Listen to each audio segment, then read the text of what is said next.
if a strategy is being formed on humanitarian WASH issues, what's your one thing you would prioritize that needs to be addressed? And with this, I would like to ask all of those speakers to please, we're doing a standing panel, then it doesn't...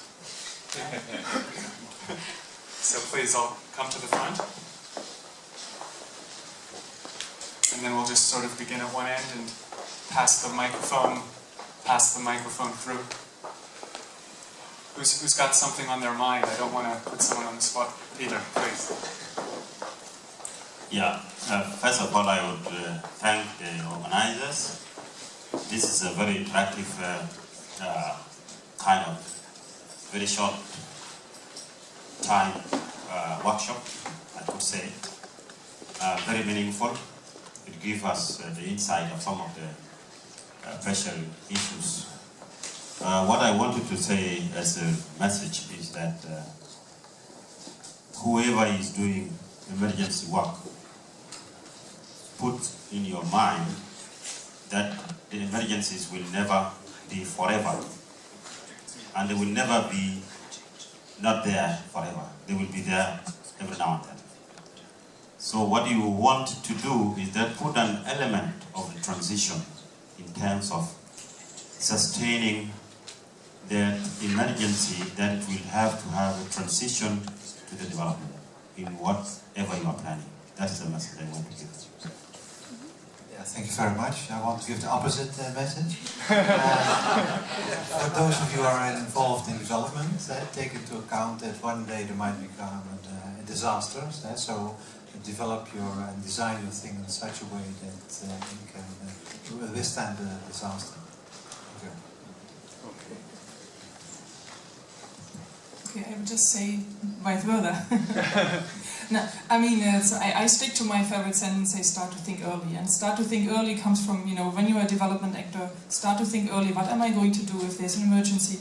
And if you're an emergency humanitarian actor, start to think early, what am I going to do?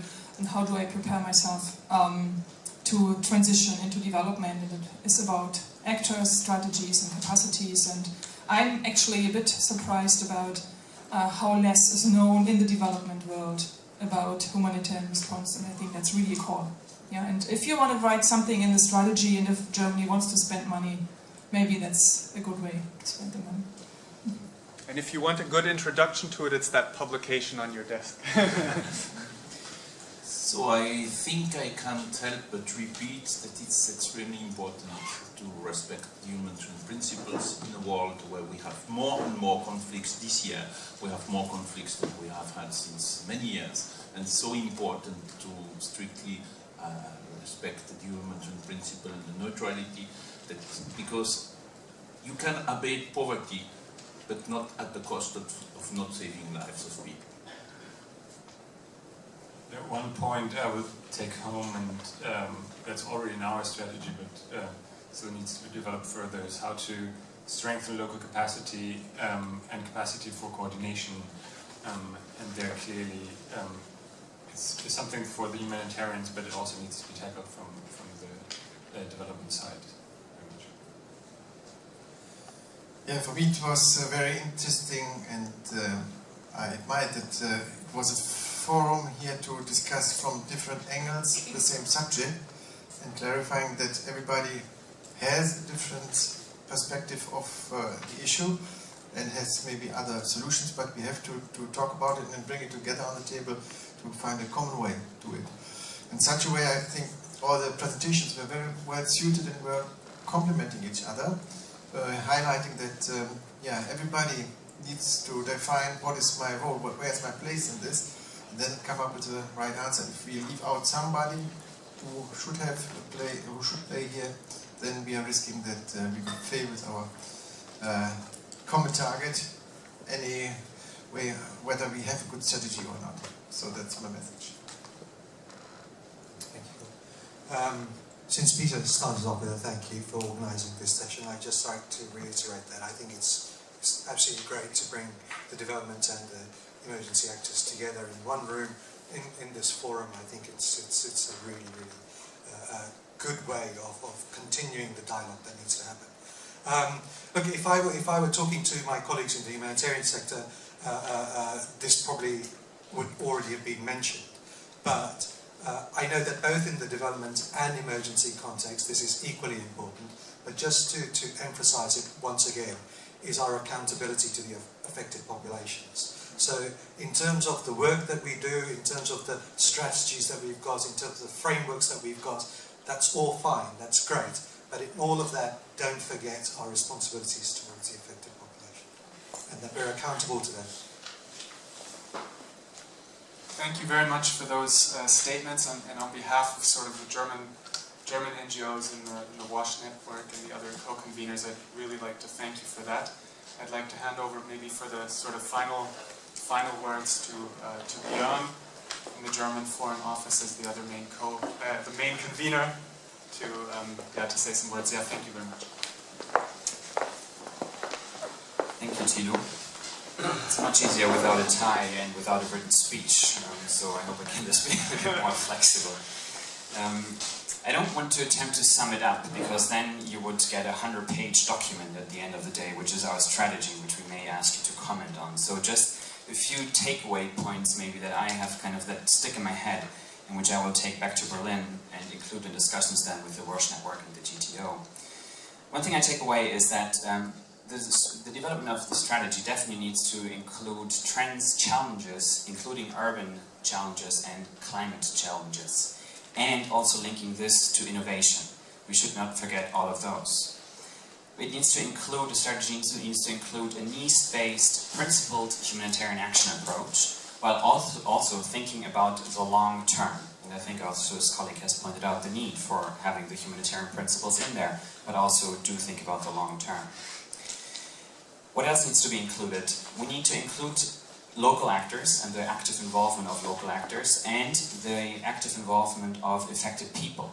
I'm not a big fan of this word beneficiary because it always implies that they're passive and receiving quite a bit, but actually we want them to be active, to be involved. So we should include some elements and words about affected people. Essentially what we need to do then as well include is the capacity building, and also the capacity building not only of the local actors, including government and affected people, but maybe also the capacity development of those colleagues in the development sector and those in the humanitarian sector who do work in countries where you do have the two sides, the development and the humanitarian regularly. That should not be forgotten. Thirdly, I think we definitely need to include that we do the links to other actors, including the development actors, that we do need to link to other strategies and financing mechanisms and break the silos. The question is, of course, how do you do that in practice? And I think any strategy needs to provide some suggestions of how to do that. Finally, we need to link to preparedness and disaster risk management.